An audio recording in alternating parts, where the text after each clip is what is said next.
Some of you may be aspiring to positions of leadership in the political arena, but the question is, why do you want to lead? In Africa, the shortest route to ill-gotten wealth is political leadership. If you want to get wealth without working for it at all, join African politics. My people, where you at? Where you at? Wake up from your slumber, stop sleeping. Wave your hands, wave your hands, wave your hands, wave your... Come on, come on, come on. I know you're sleeping now. Y'all gotta wake up small, yeah? Okay, let's go.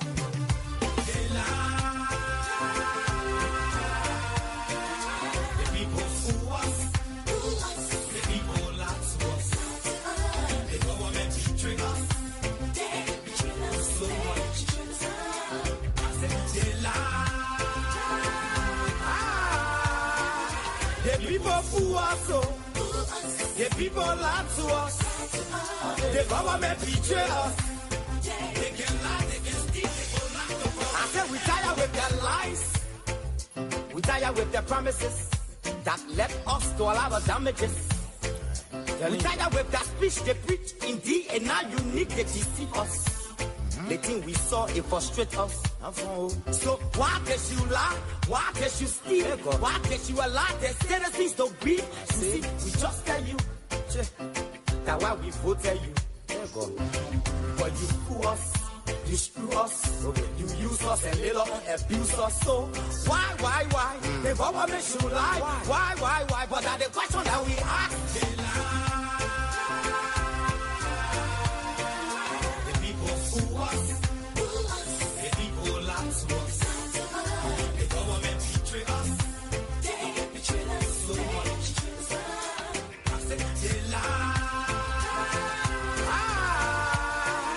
The people fool us, the people lie to us, the government betray us. They can lie, they can steal, they will not the corrupt. No one to trust. My people no one to hope on. Nobody. My hope that I have been broken. I'm telling you, brother. So where are the schools? Where are the roads? Where are the jobs that they say they could afford? But they're too selfish. The people tired with their rhetoric. People tired, they tired. You see the reason why we ask why the government betray. They have enough of time, but yeah, then instead they delay. People suffer. No work for people crying for hunger. Look at. Your vision and your mission, your intention to the nation, they poor. You got nothing to show. Nothing. So, why? The government should lie. Why? But that's the question that we ask. They lie. The people fool us. The people lie to us. The government betray us. They betray us. They lie. The people fool us, the people lie to us, the government betray us. They can lie, they can steal, they will not the corrupt ever.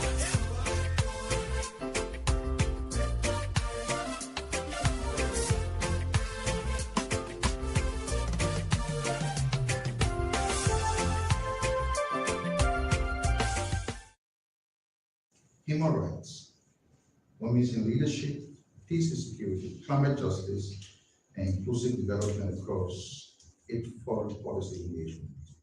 Strategy is guided by 5 key pillars: human rights for women economic empowerment and inclusive trade, women peace and security, climate justice, natural resource governance, women's political representation and leadership. This dialogue reflects Liberia's growing commitment to the feminist and inclusive diplomacy on the African continent and globally.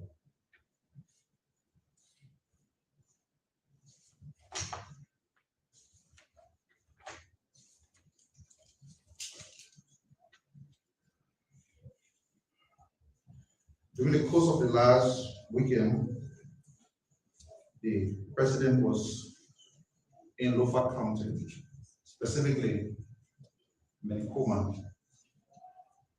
And the purpose of being there was to break ground for the pavement of the corridor leading from the Nkrumah to Vonjama. It was a very colorful event, and Minister Pia and members of the senior management team accompanied the president there. So the government of Liberia is committed to ensuring that the problem with road connectivity that we face as a country can be significantly addressed under the leadership of His Excellency President Walker. The ceremony was graced by a cross-section of citizens from the two Manoroba countries who were excited to witness the second leg of the design, built, and operating transfer PPP concession with PVFort. Don't forget, the same company that is building the road in Western Liberia from St. Paul Bridge to Clay to Go Waterside and onto Tottenberg, PVFort is the same company that is now building the road from Nkrumah to Vonjama. The concession handles the construction of the 255 kilometer road in Western Liberia and northern part of the country, of which the 86 kilometers I talk about will be built between Vonjama and Nkrumah. The ceremony triggered a flare that was very exciting and glamour that was greeted. The event was readily reverberated across two countries. Folks from several home villages around and from Liberia were in attendance. And of course, the president also praised the Salvadoran government and the contractor for the partnership, noting that the construction of the road corridor between Vonjama and Nkrumah marks a pivotal moment in Liberia's strive for better road. The project covers a total distance of 86 kilometers beginning in Vonjama City and passes through Olahun and Foya, ending at the Nkrumah border with several. The Vonjama-Nkrumah road project is designed to be implemented over a period of 3 years at an estimated construction cost of $85 million. The road will be constructed to modern asphalt pavement standard. In the road section, the carriage will have a total width of 10.3 meters, including 1.5 meters shoulders on both sides.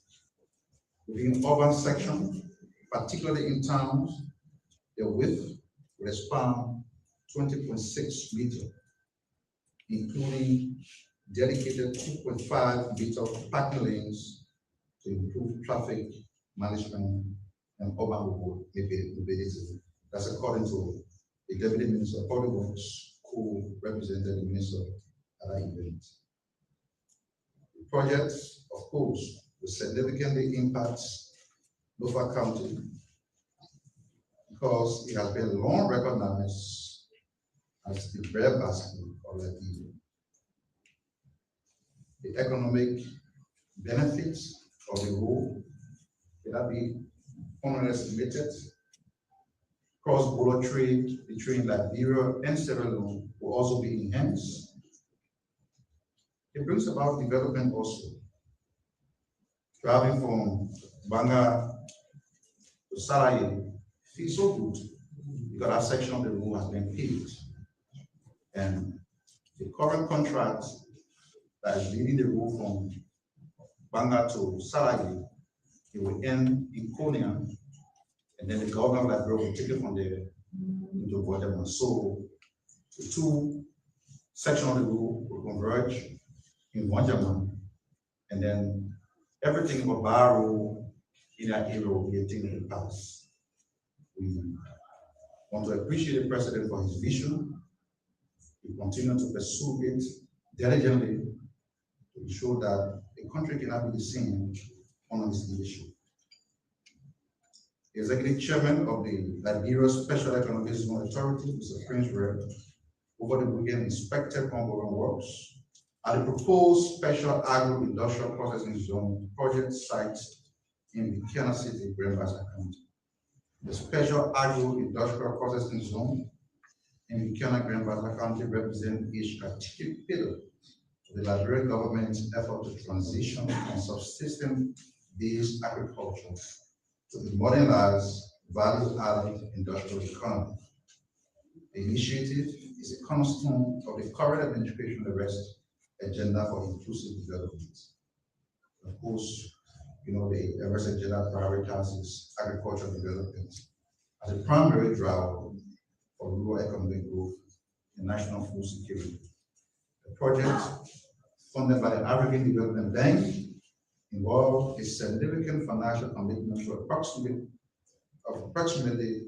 19.4 million, is designed to provide the necessary infrastructure to attract private sector investment in agro-processing by establishing a dedicated 200-hectare site.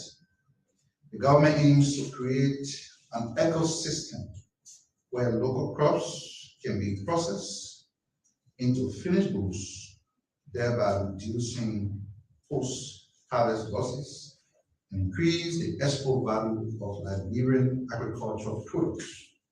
The development of this special economic zone includes critical infrastructure such as site grading, the construction of perimeters fencing, the establishment of agricultural transformation and aggregation centers, and the provision of essential utilities, including the 3 kV power line and associated low voltage networks.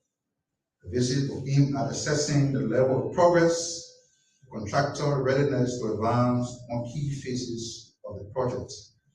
Up to date, the contractor has successfully opened the way leading to the processing sites, improving access to the project areas, and paving the way for major construction activities. Equipment and personnel have also been fully mobilized on the site as work continues to gain momentum. The Liberia Special Economic Zone, of course, is responsible for promoting, developing, and managing special economic zones across Liberia to drive industrialization, attract foreign investment, and create sustainable jobs.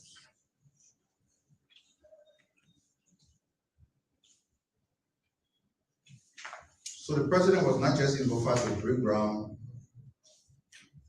for the Menikoma to Wonjama Road.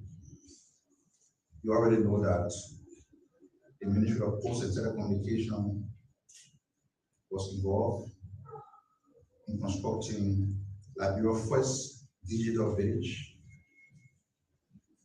And that village was also dedicated a program after the president left Menikoma, straight in the foyer at the dedication of the first digital village that we have as a country. The initiative intended for connecting a brighter future is a flagship project aimed at bridging the digital divide, promoting inclusive development, and accelerating Liberia's digital transformation agenda. The first digital village on this program has been successfully established in Oya City, local county. It's a transformative project being implemented through a strategic partnership between the Ministry of Posts and Telecommunication, the Liberia Telecommunication Authority, and leading Chinese technology company, Huawei Technologies. During the launch ceremony, the President commended the Ministry of Posts and Telecommunication and the LTU for their dedication and vision in driving the country's digital agenda.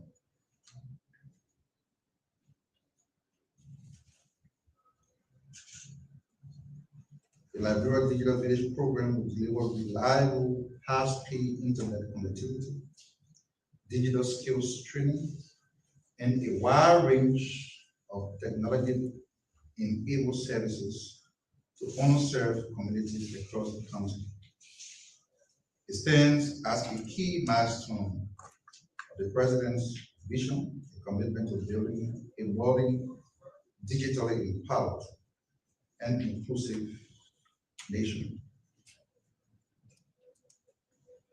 On another note, the Liberia Standard Authority and Green City Initiative, they've been meeting, and yesterday, the authority convened a technical meeting with Green City to commence discussion on the certification of biofertilizer and biosepticide products. Funded by ECOWAS, the strategic initiative aims to strengthen sustainable agriculture input systems and enhance regional trade compliance. Green City was a high-level engagement focused on a detailed review of product characteristics, formulation processes, production methodologies, raw material inputs, and active ingredients. They analyze target market requirements, emphasizing the need for strict alignment with national quality standard and regional harmonization framework.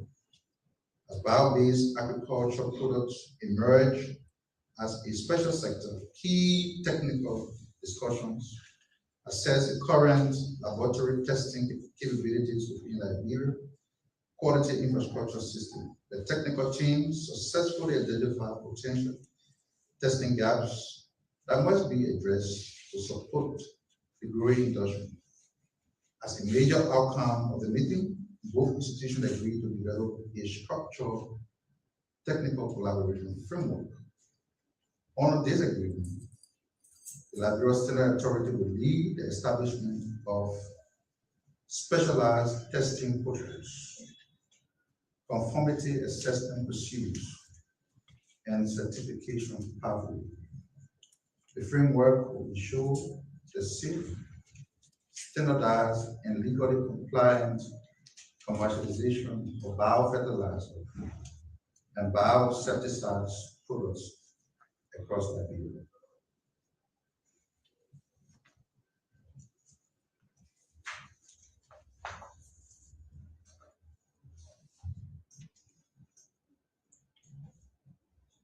At 1 p.m. today, the Honorable Liberian Senate will convene as a committee of the whole for the purpose of addressing the European Union deforestation regulation on capitalism. The regulation determines whether Liberian rubber, cocoa, palm oil, and timber may continue to access European markets. Non-compliance will result in denial of market access, and the European Union remains a major buyer of Liberian agricultural commodities. The following participants are scheduled to appear: representatives of the European Union will be there, and they will explain the regulations, requirements, and available support mechanisms of Liberia. The Ministry of Agriculture and the Liberia Agricultural Commodity Regulatory Authority, they will be there as well. They will be speaking on behalf of Liberia farmers and regulators. Farmers from Liberia will be represented. Of course, you know, Firestone is one of the largest producers of rubber in Liberia. And of course, the Ministry of Finance and Development Training will be there to assess the economic impacts of this decision. All key stakeholders in the agriculture sector will also be there.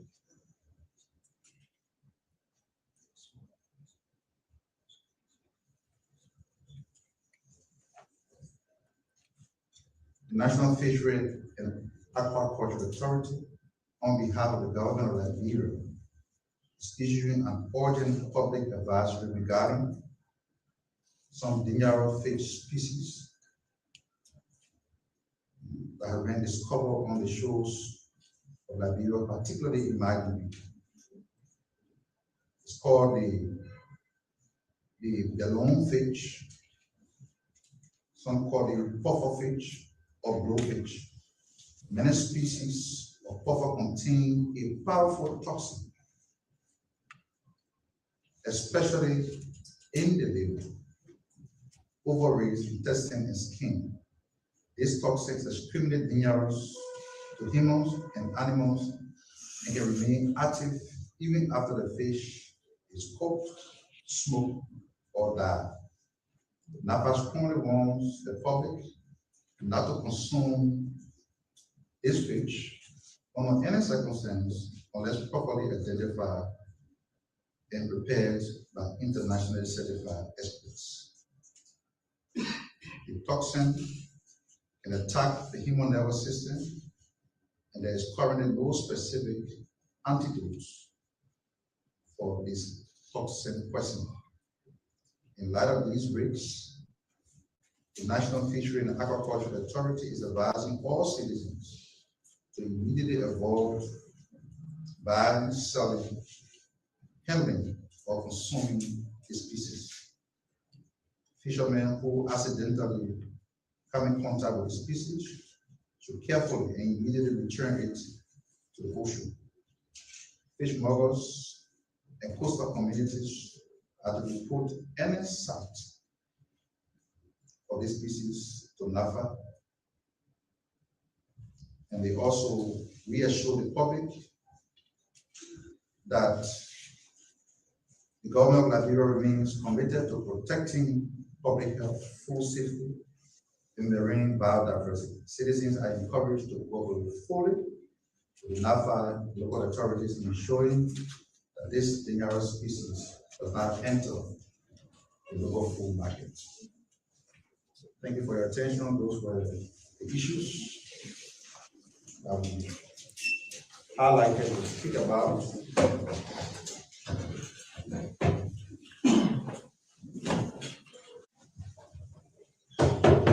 So Minister Pia will make some comments and then we'll entertain questions from the press.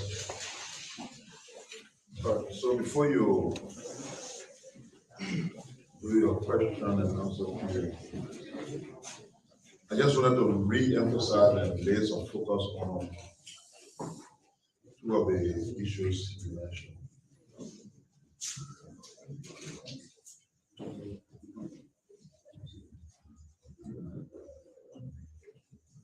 And the first one is the road. I am fortunate to have traveled all across Nigeria. I've gone to all the 15 counties multiple times. I used to run a child right advocacy group before I came to government. And that job took me all across the country. And I know what it meant to travel across Nigeria. Very challenging, very difficult.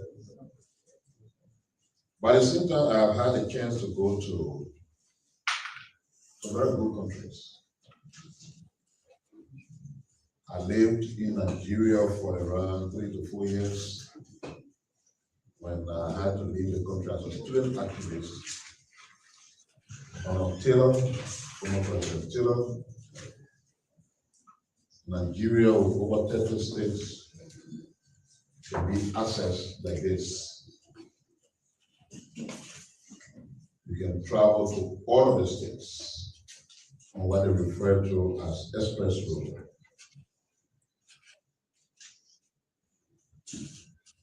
Also live in the US, where there are over 50 states are connected by very superhighways. So the movement of goods and services from everywhere is that easy. If I compare that to what I experienced during my days with the advocacy group, crossing across the country, completely different.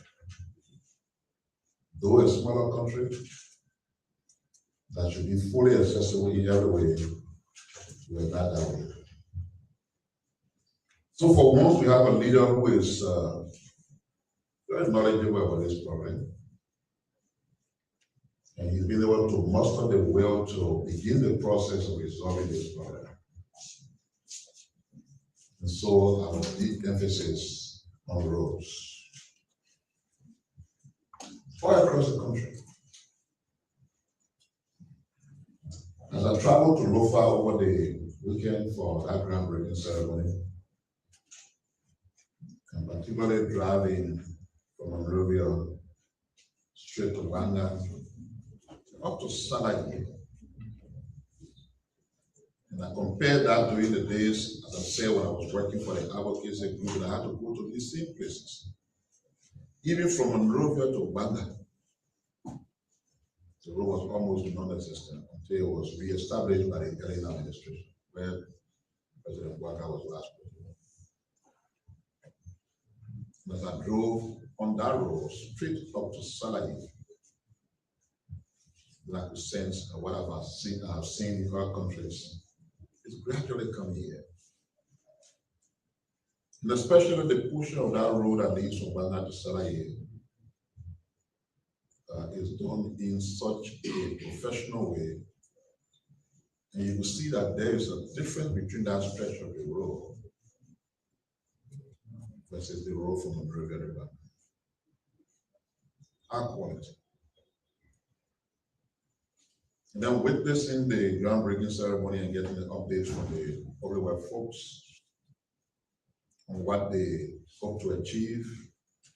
And then you start to imagine what it means to drive from Monrovia straight up to Mbekoma on such a paved road. There will be quite an infrastructural revolution. And this government is committed and very determined to pursuing that.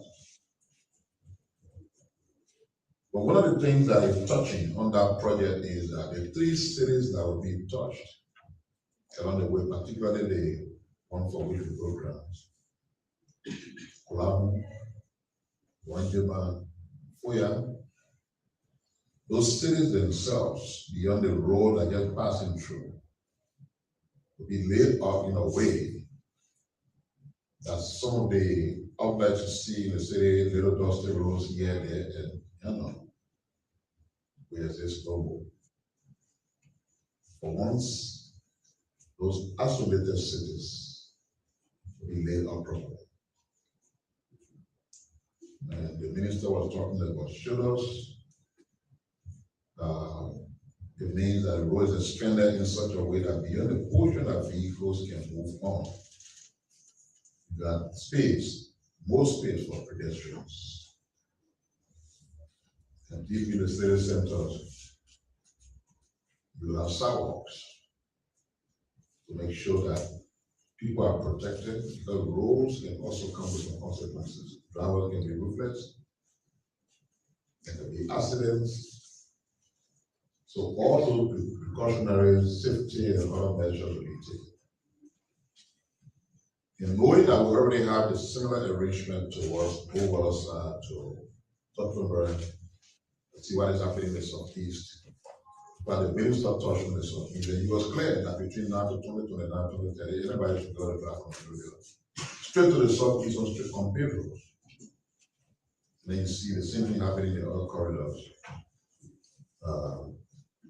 It is your government delivering for you.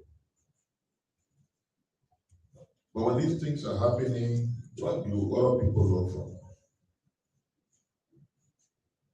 They don't try to see the progress that has been made to identify with it. So while we're in Foya,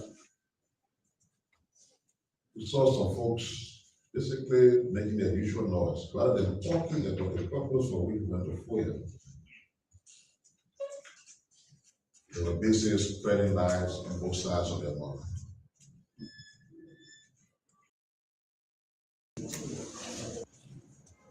Whose plane it was? Oh yeah, that's why they can be strong on the mountain. You gotta be mountain plane. That was highly important to the conversation. How can those be the same people talking about big mountains? Who put together the big mountain concession? Was it this government? How can a concession you now put together and and gave up before we came is something now you want to run away from. Why did you do it? That small plane, which is mostly used by Samaritan boys to help in humanitarian delivery across the country, has been around for a rank of ages. How is it for Beaumont?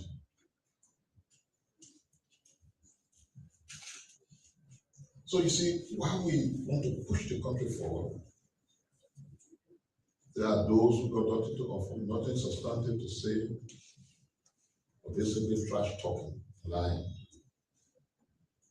Because they want to take your attention away from the fact that such a monumental thing was happening in Norfolk County. They wanted you to think about, oh yeah, one private company that is not doing well is the one that gave them a plane. There's no basis of truth in that. The sacrifices being made by President Walker just to see this country transform, I think. And I say so because even me would have hesitated 100 times to fly in that plane. And I raised some concern with some of my colleagues. Why would you put the president in this kind of plane? Small plane, engine, single propeller. But that's what the president was willing to step into because of what he wants to see happen in the country. Why these sacrifices have been made, others get themselves very busy trash talking. I know why it means to fly. Even in the gigantic air forces that we fly in, the double engines, as challenging as they are, imagine flying a single engine plane. The reason why some planes carry double engines is that when something was to happen to one, stay able to fly on the other engine until you get to safety. In a single engine plane, when something happens to the single engine, the rest of it is history. The president was courageous to get in that kind of plane. The weather was bad. Those who pay attention will know that the weather on Saturday, the screaming by, it was raining. The president took that risk. The risk that is good for our country, because that's why he committed himself to when he asked you to vote for him. So we look forward to the project. And we look forward to what we see at the end of the project. A connected Liberia, accessible goods and services can be easily moved from one point to another because the country will be connected. And the second issue I wanted to talk about or make some emphasis on is the Ebola situation that the Deputy Minister talked about. We ought to get involved with professions. Those of you here, you chose to be journalists. And as journalists, you have your own principles and ethics that you follow. Those who chose to join the army, they have their own principles.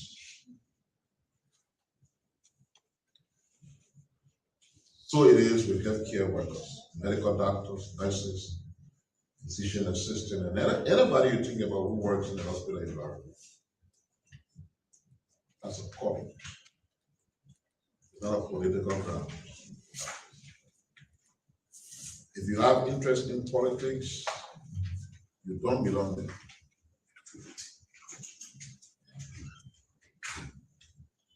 Disease outbreak is one of the things that every country should crave to avoid.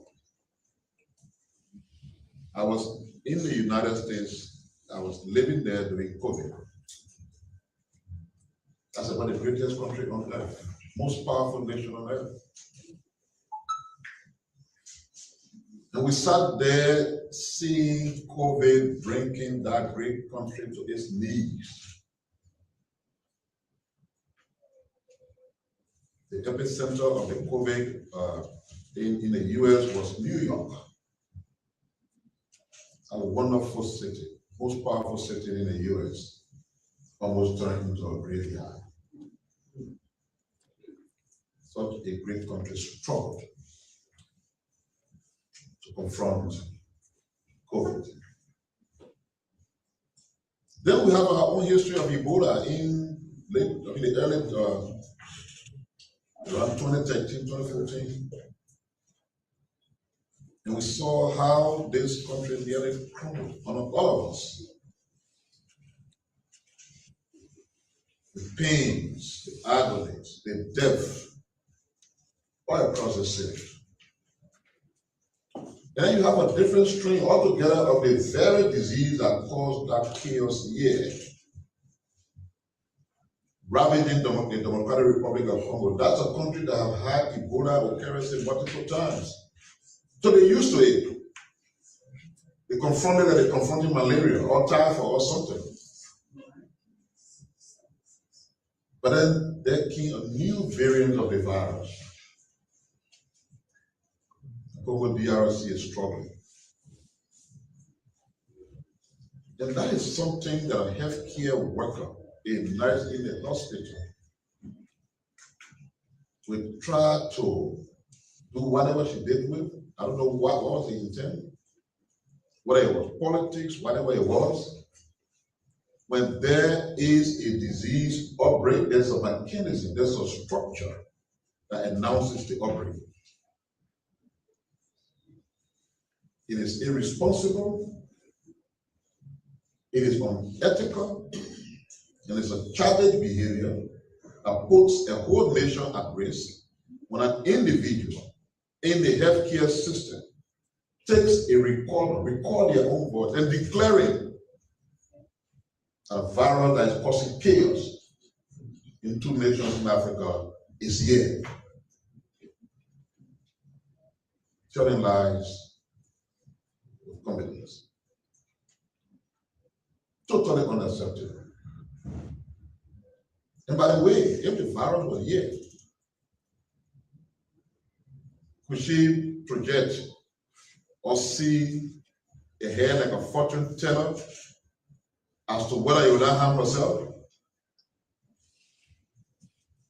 You think disease outbreak can segregate people?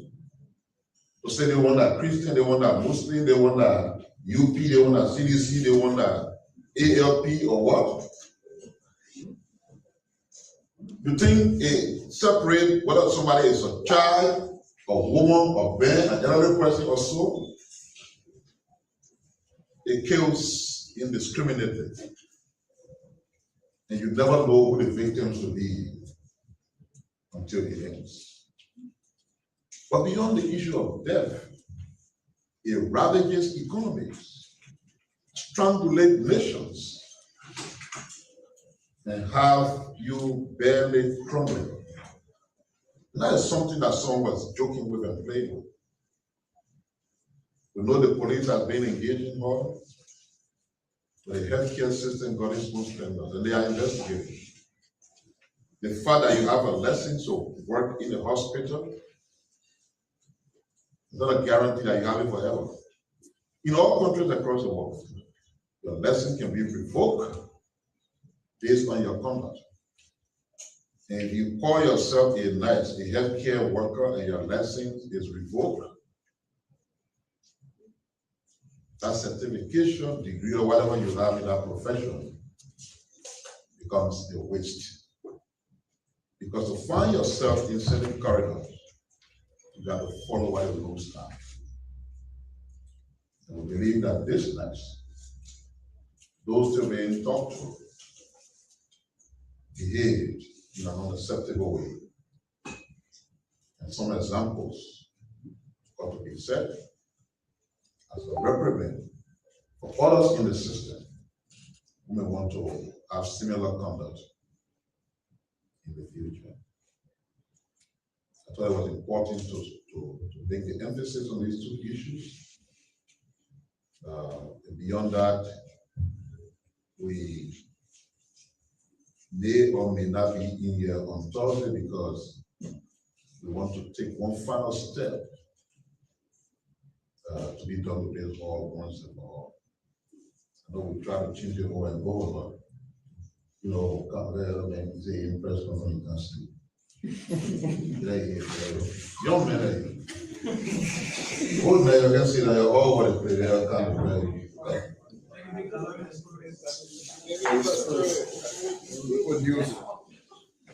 You know, so we're going to take one more step. I mean, let's look at our wall. You see what it is?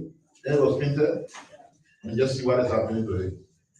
So we want to keep having that situation over and over. So all the rest of the portion of this room, with all certain protection and it's still being exposed to death between now to the weekend, we want to also cover them with wall panel, so that we seal the entire place and protect the sanctity of the hall. Without struggling every time we fix it, we come and see differently. We want to make the hall that charge for your hall that is supposed to be.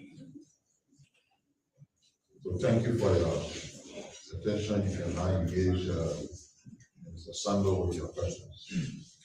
And before sorry, I was looking. I told you to sit down. So all of you are journalists, and I'm sure when you're coming or you get your own role model, you have people you admire. I'm sure many of you have always heard the name Patrick the Boss Oka. Familiar name. Patrick is truly a veteran of the journalism profession. The United Nations system was here when they ran their own media outlet. They depended on people like Patrick for traction to only radio. He provided leadership and mentorship for many. Some of them are high-class journalists now. So it was no mistake for President Waka to, over the weekend, designate Patrick to be one of the deputy directors at the Liberia Broadcasting System. The job being a job that does not require confirmation, so automatically Patrick is the deputy director general ahead of this. No opportunity for somebody to reject you. Listening and reject you. So, my dear brother, congratulations. As the chairman of the board, I'm extremely pleased with your addition to LBS because I'm convinced it will make a difference. But LBS has also been volatile, plagued with conflict. Your experience, your age, everything that you've made of should not just be used to do the work the president has to do, but will help bring that synergy and unity that is so much required at LBS so they can do the job which is supposed to do. Sincerely, and from the bottom of my heart, believe that we will do great at LBS. I want to congratulate you. Thank you very much.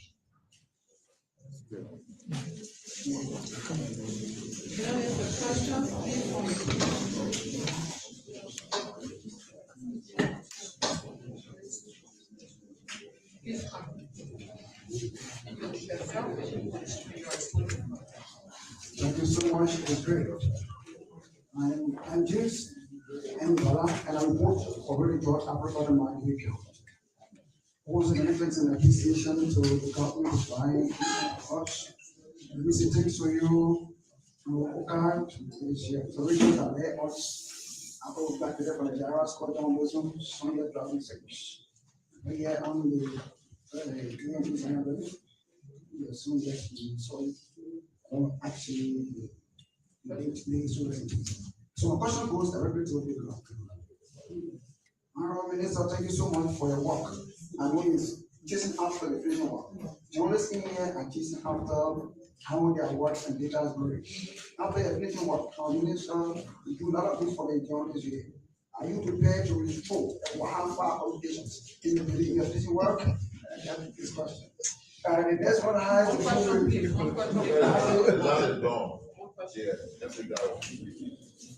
consider it the most important question. Samuel Johnson vote for half-fat Liberia. Mr. Samuel, what do you think? Half-fat? Half-fat. Oh, that's beautiful. Yes. Oh, was it online? Yes. Okay. Mr. Samuel, while the president was in Lofa over the weekend for the groundbreaking ceremony of the vote from Little Woman to Wonjima, there is this unfortunate situation that happened that involves the Minister of Local Government. The official vehicle assigned to the minister marked official 17 allegedly and accidentally killed a little girl believed to be below 10 years. And since then, the government of Liberia hasn't said anything concerning the accident. Neither the police or the Ministry of Information or even the Ministry of Local Government saying the situation was allegedly done by his government vehicle. So as it stands, can the government confirm the accident, or since other opposition figures are non-politicized in the situation, can the government confirm that the minister vehicle was involved into the accident and also a man was killed? Thank you. Hello, good afternoon. My name is Elias. This is congratulations to Patrick Boss Oka for your preferred president. I have one question. The son why the president was doing a 4-year building grant there for this in the common good that we have been hearing about long term successful AK2. Your opposition said that there was no need for the government to break another ground again for Milikoma. According to them, ground was already proven for that road, and in fact they are carrying as far as into River County.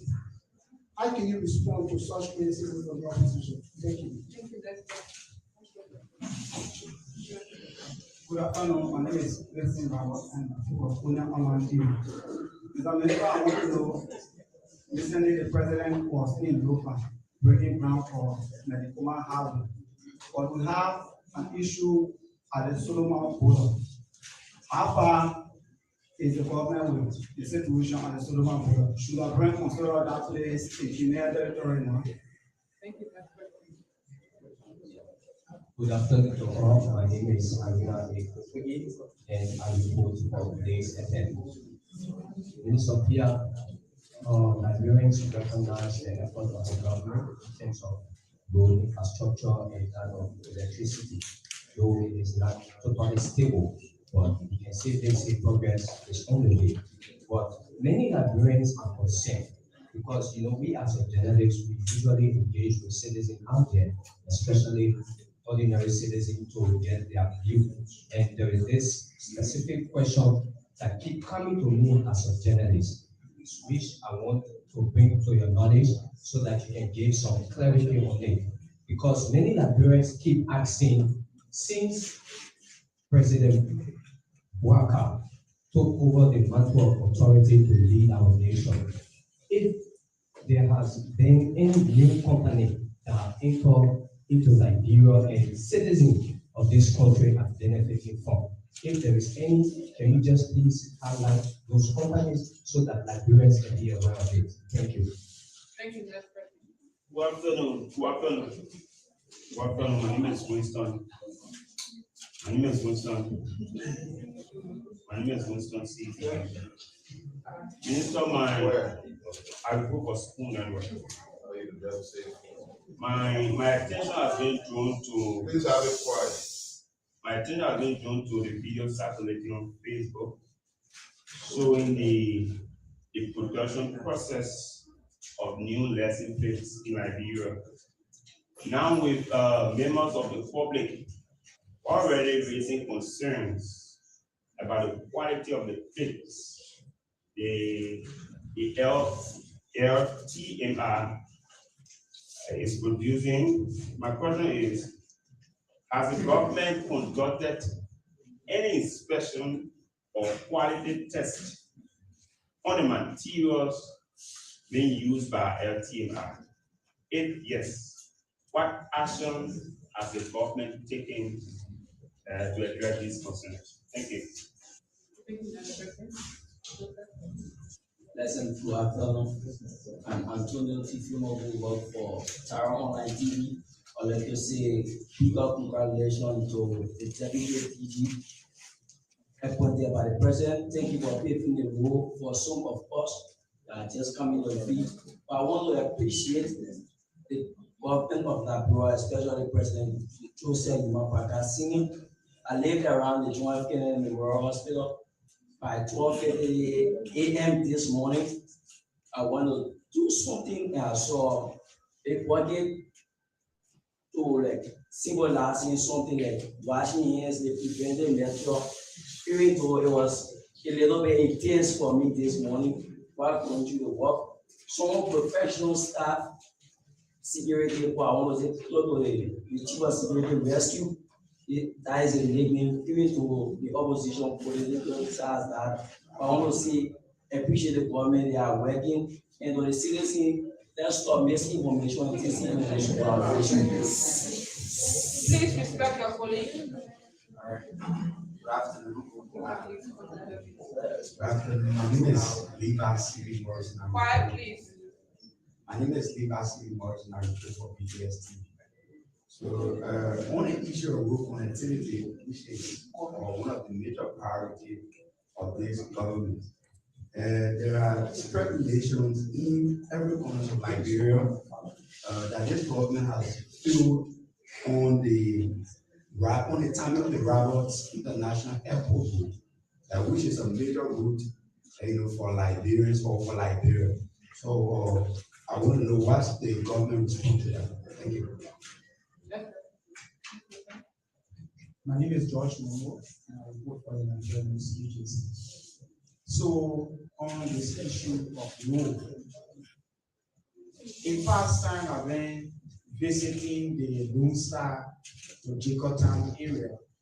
I was opportune this weekend to attend a forum, and it was mentioned in that forum that a pregnant woman using motorcycle to access health facility in the Puebla area got to the hospital, felt a stomach pain. At the end of the day, she had miscarriage as a result of the viral. So the concern of the citizen is that what is government doing to make intervention on that road because the road is almost cut off. Thank you. Good afternoon, my name is Jackson Alisefa, and I report for Sun TV. Mr. Minister, over the, I think on May 23rd, we saw the groundbreaking ceremony that was conducted in Lofa County, Foya District, in many corner of Bonjama, that is a proud of. But there is something that people, citizens keep questions about your government when it comes to the aspect of the civil service. The civil service boss, who should be an example to the workforce of the Civil Service Commission, also known as Public Service Commission, was seen as a political event, that is a NIMBO. What can you tell the public about that? Because the previous time we saw similar things and they were condemned. Honor your watch. What can you say about that, Mr. Minister? Thank you, those for all the questions.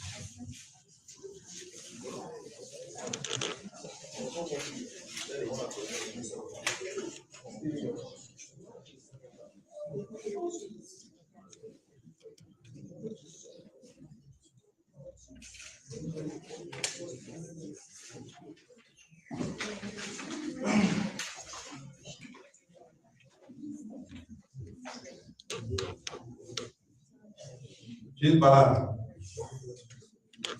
you can rest assured that part of the efforts that the team here is making to improve this facility takes into consideration internet connectivity. So the DMA is here, that aspect of the provision of internet, not just for the conference room, for the entire building and offices, has been captured, and the administration is working to for accomplishing that. So it's just a matter of time. The conference room will be, the conference room in the entire building will have internet access.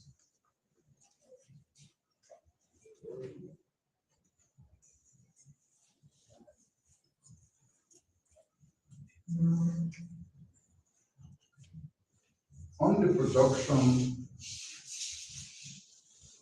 of lesson plates by LMTI, I've not seen the video you talk about, but LMTI is a very big institution. They have a conceptual development of Liberia. I'm sure that sector is being controlled or monitored by the Ministry of Transport. And if there happens to be any fault on the part of the company, the government of Liberia will officially speak to that fault. But I have not seen the video. At this point, we cannot say anything that is not official about what LMTI is involved with. Maybe if you are concerned about something as a journalist, you can visit LMTI office. I will also reach out to the LMTI to inquire about your concern.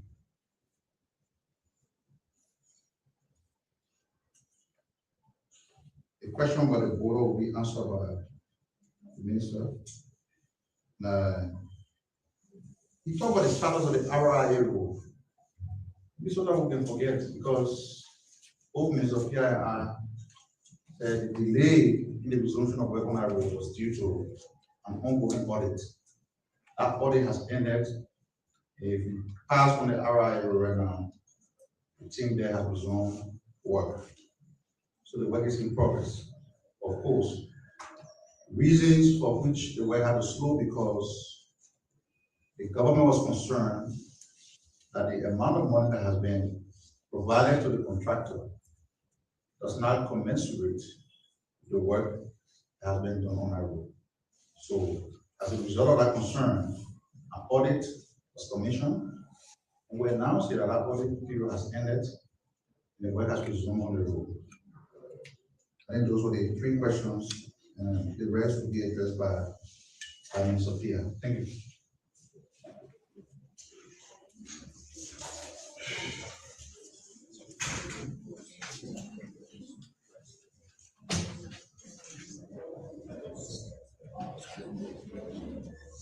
So on my recent visit to the US, I procured the Starlink standard internet.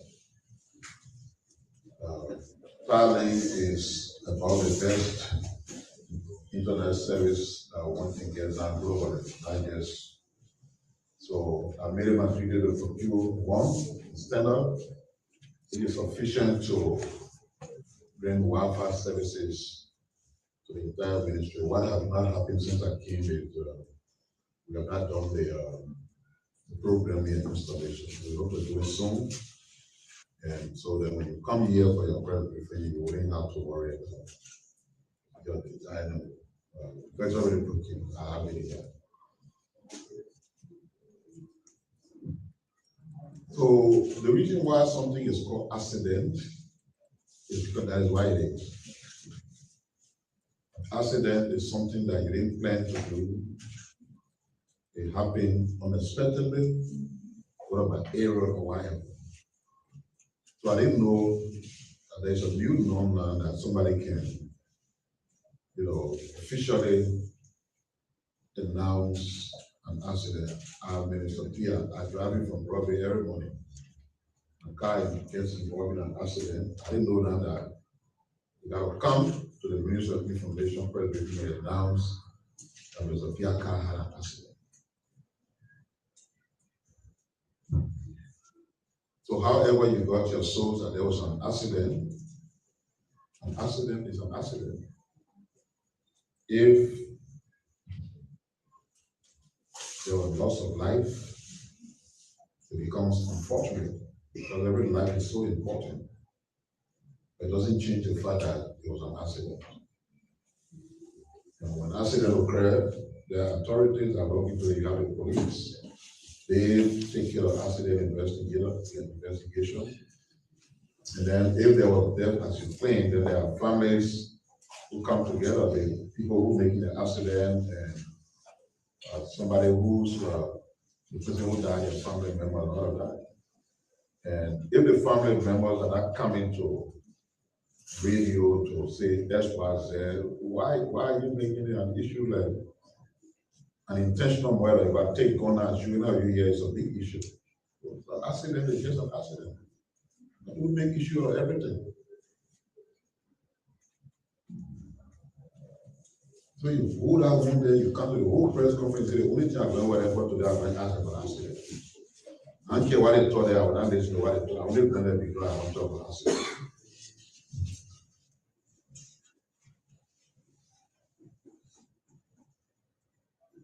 So yes, there was an accident. And unfortunately, 11 were lost. The police was in charge of the investigation. The owner of the car worked with the family. And we regret that situation. I don't know, like I said, why it is an issue that someone wants to run with here at the press conference.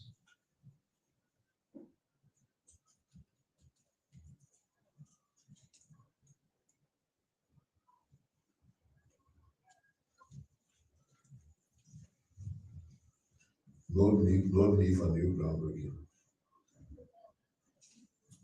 The grounds were broken in Banga for the Lofa County Road. I was press secretary of the president said. So nobody has to lecture me on what happened. I was a spokesperson for the president. And we broke grounds there for the commencement of the road that is supposed to head straight to where we have money for.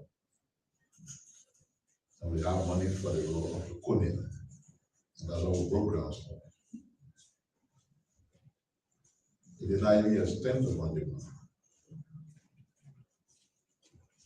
And there's a contractor on that road. That contractor is different from the contractor that will be on the Menekoma, the 1 month road, because it's a project that did not exist. The government had no funding for it. And that's why when we put forth the public for concession, they captured then they come out of Fonjima as a new project. That is why the groundbreaking ceremonies took place in Mendekoma. When Samuel Doe envisioned the Banga Menekoma Highway, he was targeting paving the road from Banga straight to Menekoma. It was a vision. He didn't even have money for it. When the Saliva administration thought to pay attention to that road, they look around to see what resources they found, and the found resources up to Konya. Then she went there to break ground for the commencement of that road that will go to Konya. If somebody comes back to you and say, oh, we broke ground for Imbaga 2017. Something that was basically a campaign event. Even though I was press secretary, I didn't go there. I didn't see any sense in going to a groundbreaking ceremony leading to the home of the sitting vice president, who was also a candidate. He wasn't invited, but the main opposition leader was invited to go break ground. So I didn't go there. What did that opposition leader do for 6 years? They refused to put focus on the road, even though we raised the money for the road before the Saliva administration left power.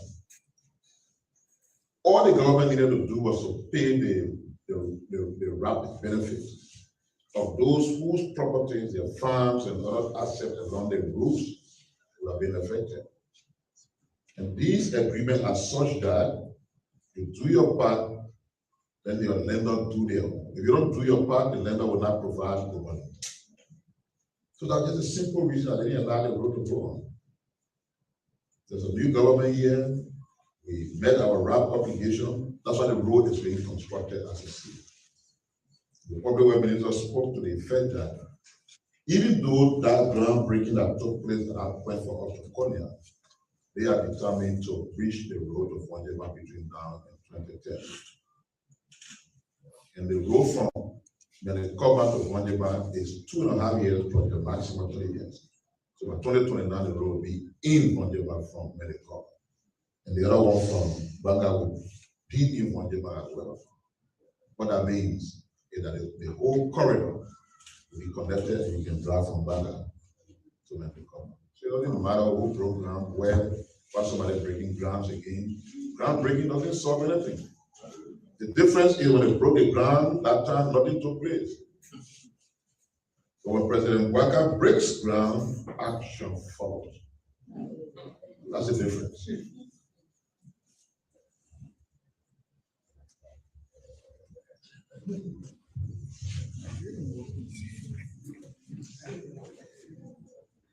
CSA boss.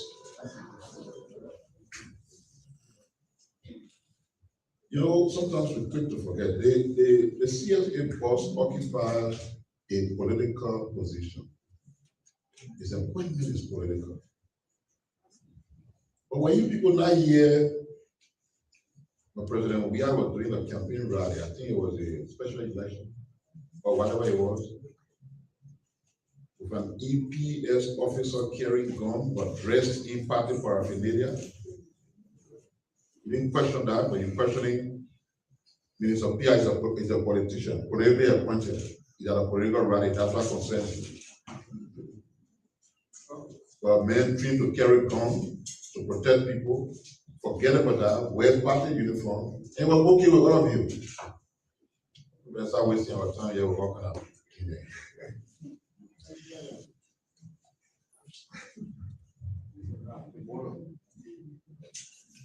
So one of the places I really wanted to go, unfortunately, we got caught up with time and I didn't go there, was at the Solomon Road. You hear no nothing. You didn't tell anybody for it. You never heard of one sound there before. Why are you worried about something that does not exist? Have you seen when the whole park is there running away, they say, oh, you need to go and come to Solomon or did that so we can stay there?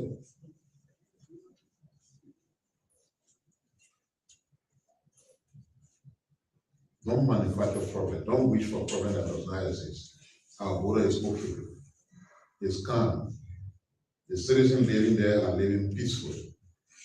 Not an inch of our territorial integrity has been compromised. If that answers the question.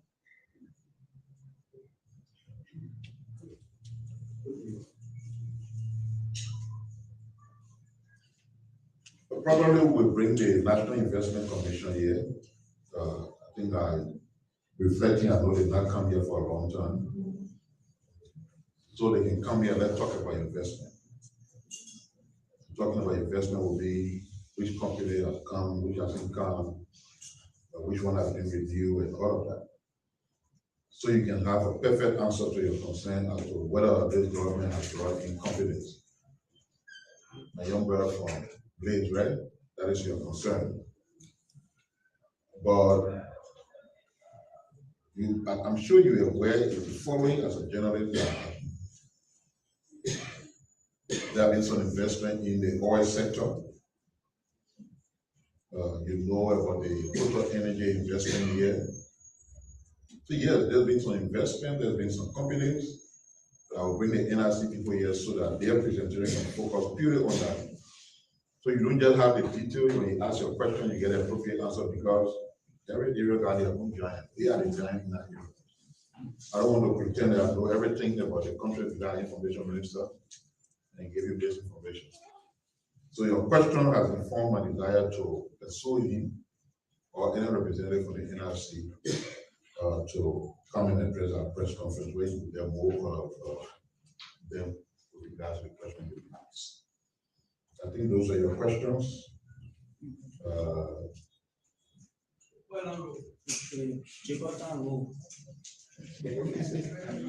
So if there's an issue with the Jigatown Road, that issue will be resolved. The government is rehabilitating all roads, especially roads in Monrovia. So if there's an issue on the Jigatown Road according to you, and I will inquire from the Ministry of Public Works what is the issue with that road. But one thing I know is that the government is committed to rehabilitating all roads, existing roads, in addition to the fact that we connect to the country. And I was specifically inquired from the minister on what is happening to that road. And maybe I will get a press conference. You will get detail about that. Thank you. We have a report. When I took over this ministry, one of the commitments I made, I spoke to the Liberia National Cultural Troop, and I told them that their contribution to what was happening in Liberia was very satisfactory. And I was making a promise to them that before, for depending on how long I stay here, I was committed to finding them the bus. Just the same way I told my employees that it is sad that for decades, each of you pay your own way to come to work, to leave from work, with the minimum salaries you make. And we said we're going to solve it. God being our helper, I have a strong team. We've been able to meet those obligations for the first time in many years. If not for the first time in the existence of the culture. I don't have that detail of it, so I don't want to jump the gun. Maybe I got to ask question whether they have very national culture tree ever in its existence had a bus before. If they didn't have a bus before, then for the first time in their existence, on our leadership will form a bus for them. If they had it before, and it disappeared, then it means for the first time, many years after it didn't happen, we formed a bus. So the Liberia National Tourism Authority will be here right after the press conference to take delivery of the bus, because the Culture and Tourism Program is with them, meaning they now are the supervisors of the Liberia National Culture Troop. So though the bus was procured from the former maker, for the Culture Troop, and the Culture Troop is with them. So we are supposed to turn that bus over to them exclusively for the use of the Liberia National Culture Troop. For the time they stay here, one thing I knew is that whenever we had a program, they had to go there. We got to also have source transportation. We asked the executive management to borrow one of the buses they had there, or pay commercial for us to carry them. We wanted to end that. And we thank God that we're able to end it. They have their own bus with the instruction clearly written on the Liberia National Culture Troop. We're glad that we're able to fulfill the promise we made to them. Thank you for today.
All right, folks. Wherever you are watching from, welcome right here. So this was the press briefing of the Ministry of Information with the Minister of Information, Honorable Pierre, briefing the public and the press about situations, updating the country about situations in the country. I would like to say my own little piece of thought about what Honorable Pierce said. And I'm very serious about it because I am very, very ashamed of the Minister of Information, Honorable Pierre. I'm very, very disappointed in him. I feel like he doesn't deserve that position he's in. Yes, I definitely feel that, these are some of the mistakes or the mistaken kind of people that Honorable or that President Boyka, have made within his administration. These are the kind of people that he brought that as much as he's trying so hard, President Boyka is trying so hard, to protect his legacy and leave a good image, behind when he's gone tomorrow. These are the kind of people that are fighting so hard to destroy his image, to make sure that he doesn't leave any good reputation behind, destroying his government, destroying the ability of his government or his administration, destroying, the trust that the Liberian people have put in within his administration. These are the kind of people. First of all, I don't know what made this man competent to be Minister of Information. He's very arrogant. He's very rude. He's very he's irresponsible. He lacking manner. He's not even, up to date when it comes to information. He tries so hard to bypass, information. He spent most of his time out there, moving around, traveling around, enjoying himself, then doing his work.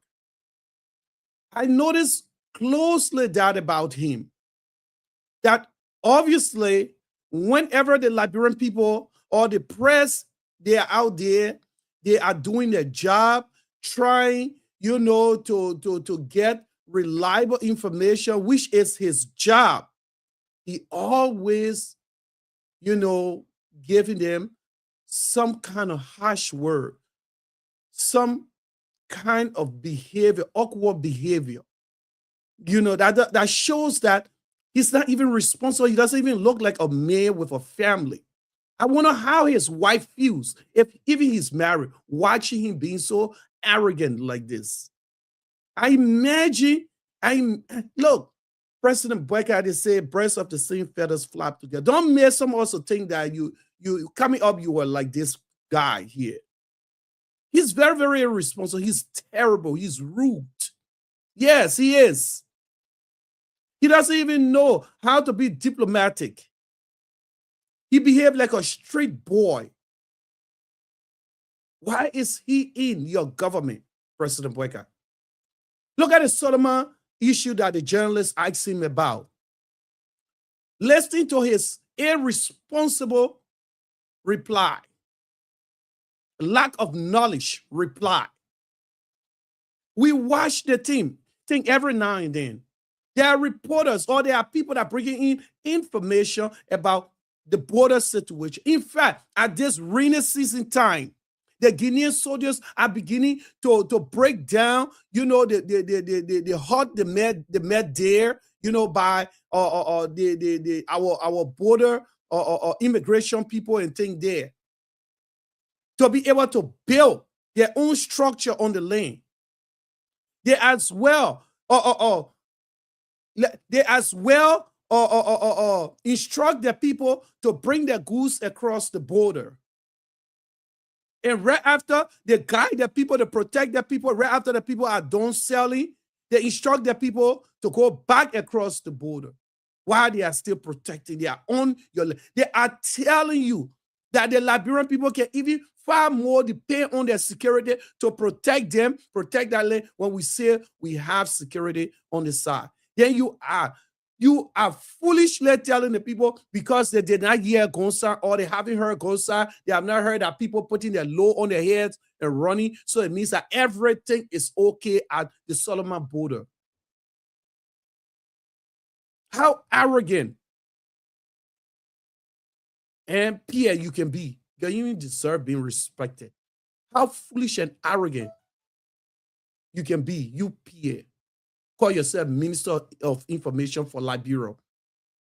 You know, if I were to see you one-on-one, I think that probably something would have happened differently between us. And not even dream it in your mind to say that you can throw punch or punches.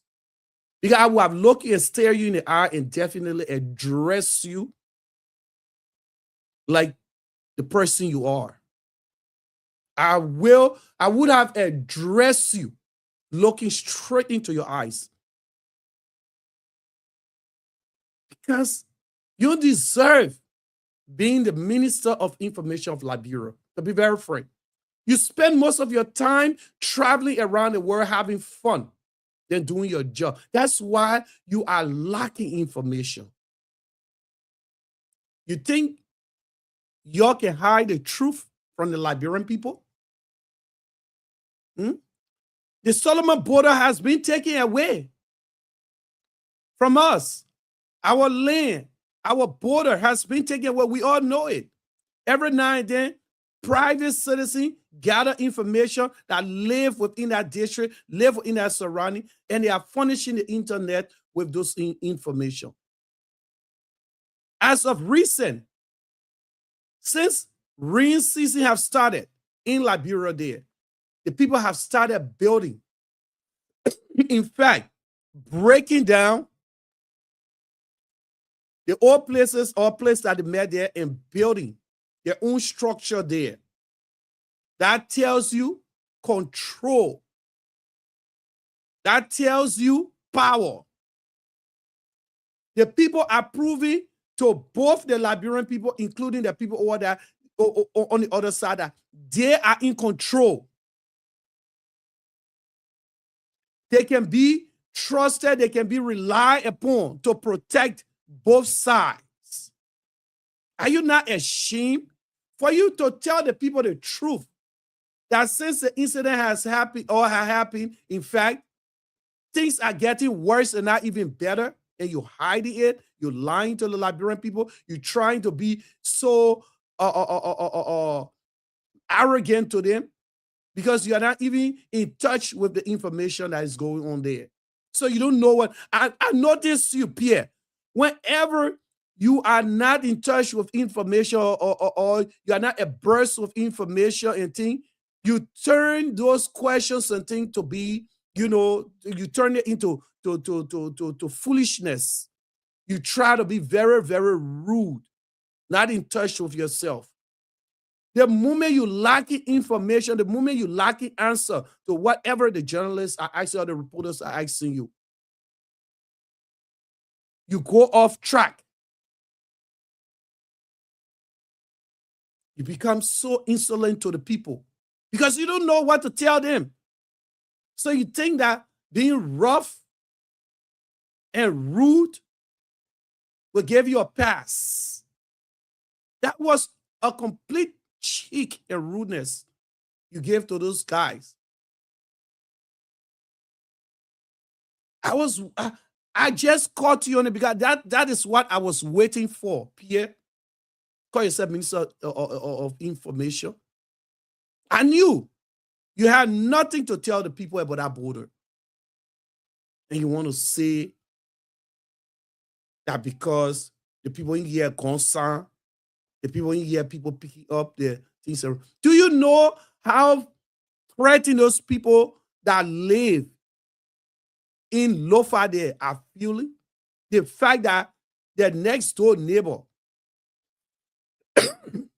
is right on the same soil that they are on, not even across the river anymore, but right on the same soil, different national, different military or troops, well armed, all those things there. Do you know how threatening they are feeling, or because you haven't made it your duty and responsibility as you call yourself information minister to consistently visit the ground, interview the people, and get their concerns. So you just assume that everything is okay. Here, your disgrace to this administration, your disgrace to this government. You are not qualified to be Minister of Information, and I say that straight up. I am ashamed of President Boyka to have you as a Minister of Information for Liberia. I'm very much ashamed. You don't deserve that position. And that's all I have to say. That is exactly what I was waiting for, to address this situation here, because I knew your coconut hair, you had nothing to tell the Liberian people. I just knew that.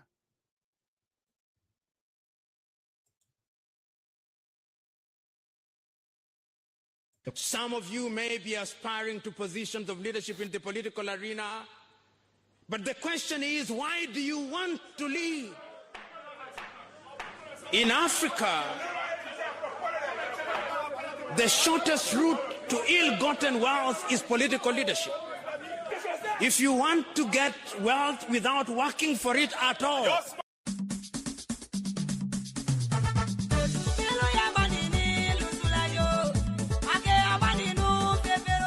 live, this is True Talk, talking real life situation, bringing around the table newsmakers, the wake-ups, the shakers of our democracy, setting the agenda for the forward march of motherland Liberia.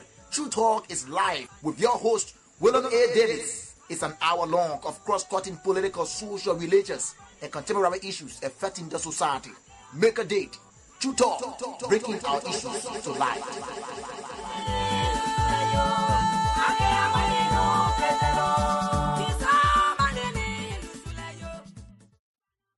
some of you may be aspiring to positions of leadership in the political arena, but the question is, why do you want to lead? In Africa, the shortest route to ill-gotten wealth is political leadership. If you want to get wealth without working for it at all,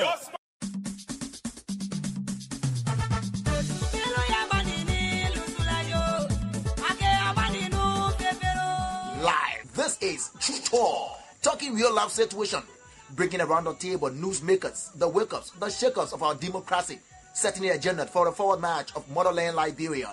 True Talk is live with your host, William A. Davis. It's an hour long of cross-cutting political, social, religious, and contemporary issues affecting the society.